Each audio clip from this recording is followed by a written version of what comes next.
చూడు ఓకేనా అన్నా చూసుకో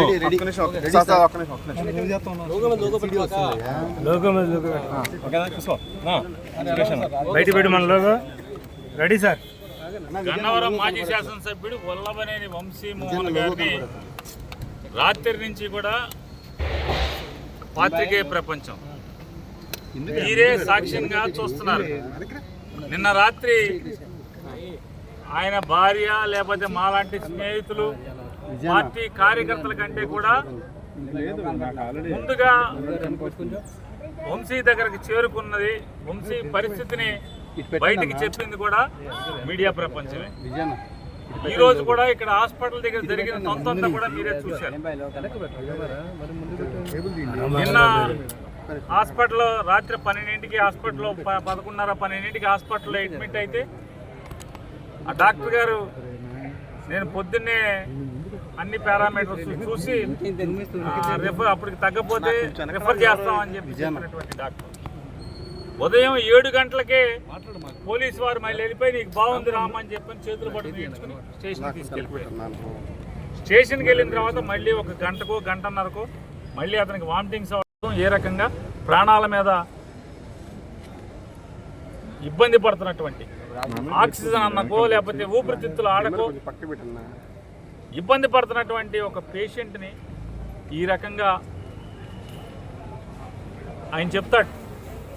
ఈ గవర్నమెంట్ హాస్పిటల్లో డాక్టర్లు కాగితం పెన్నులు లేదండి మా దగ్గర పెన్నులు ఇంకా అయిపోయింది, బయట మీకు నీరసంగా కనపడుతుంది,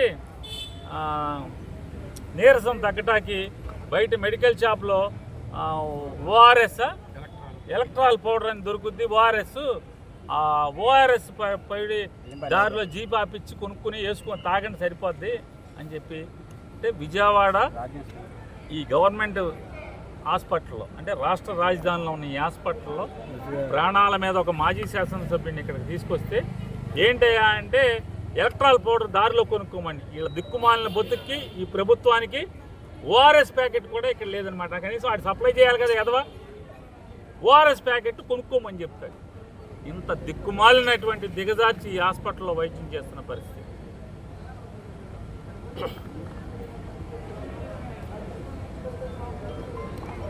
అంటే ఒక్కొక్కడి చావుకి లేకపోతే ఒక్కొక్కడి పతనానికి ఒక కారణం అవుతుంది. నాడు ఎన్టీ రామారావు పతనానికి వంగవీటి రంగా గారి మరణం కారణమైతే ఖచ్చితంగా వంశీకి ఏమన్నా అవనండి మీ కుట్రల వల్ల వంశీ మరణమే మీ ప్రభుత్వాన్ని బలికి పోతుంది, మీకు బలి తీసుకుంటుందని కూడా మీకు హెచ్చరిక జారీ చేస్తూ, ఎంత దౌర్భాగ్యులంటే వీళ్ళు ఒకడిని మాజీ మంత్రిని ఒకరిని అరెస్ట్ చేసి తీసుకొస్తే ఒక నేరం మీద ఆడికి ఏముందో తెలియదు మనకి. అతనికి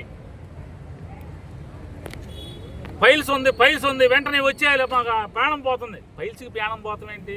లబలబలు ఆడిపోయారు రాష్ట్రంలో ఉన్నటువంటి చంద్రబాబు దగ్గర నుంచి మొత్తం అంతా కూడా. ఫైల్స్కి తెచ్చి రమేష్ హాస్పిటల్లో వైద్యం కావాలంట. ఇతనికేమో ఊపిరాట్లేదు, ఊపిరితిత్తుల్లో సమస్య ఉందని చెప్పి చెప్పుకుంటా రోజు కోర్టు తీర్పు మీదకు రోజు రాత్రిపూట జైలు సెల్లులో ఆక్సిజన్ పెట్టుకునేటువంటి పరిస్థితి, సిపిఆర్ మిషన్ పెట్టుకుని అతను రోజులు గడుపుతున్న పరిస్థితి ఉంటే, అంటే ఒక్కరోజు ఆ ఎవకో వీళ్ళ తరపున పనిచేస్తే మాత్రం ఫైల్స్ ఉన్నాయని చెప్పి ఇప్పుడు ఫైల్స్ ఆపరేషన్ చేయించుకుంటే ఫైల్స్ ఆపరేషన్ అయింది చచ్చిపోతాడు. ఫైల్స్ ఆపరేషన్ అయితే చచ్చిపోతాడు. ఏంటి ఆ కేసు వంశీ మీద కేసే అంటే చంద్రబాబును ముఖ్యమంత్రిగా ఉన్నప్పుడు వల్లభనేని వంశీ తెలుగుదేశం పార్టీ ఎమ్మెల్యేగా ఉండి దొంగ పట్టాలు పంచిపెట్టాడు అనేటువంటి అభియోగం అంట. మరి ఆ ప్రభుత్వాన్ని నడిపిన ముద్దాయి చేయిద్దా? అప్పుడున్న రెవెన్యూ మినిస్టర్ని ముద్దాయి చేయిద్దా? తప్పుడు ప్రభుత్వం మీదే కదా. మీరు ఏవేదైతే వాళ్ళ వంశీ మీద అభియోగం చేస్తున్నారో దొంగ పట్టాలు పుట్టించి పట్టాలు పంచిపెట్టాడు తెలుగుదేశం ప్రభుత్వంలో అని చెప్పాను, దానికి కారణం మీరే కదా. మరి మీరు ముద్దాయిలు అవరా? తండ్రి కొడుకులు ముద్దాయిలు అవరా? కాబట్టి మీ ఏపోడు అంటే మీ జెండా మోస్తే ఏ పాపాలు చేసినా పర్లేదు. మీ జెండా మోస్తే పాపాలు చేసిన వాడికి 10 రోజుల క్రితం ఫైల్స్ ఆపరేషన్ అయితే అది ప్రాణం పోతుంది. వంశీకి మాత్రం ఊపిరితిత్తులు ఇబ్బంది ఉన్నా కూడా ఇక్కడ వైద్యం ఇవ్వకూడదు. ఇటువంటి దుర్మార్గ పోకడలు ఈ ప్రభుత్వంలో జరుగుతున్నాయి.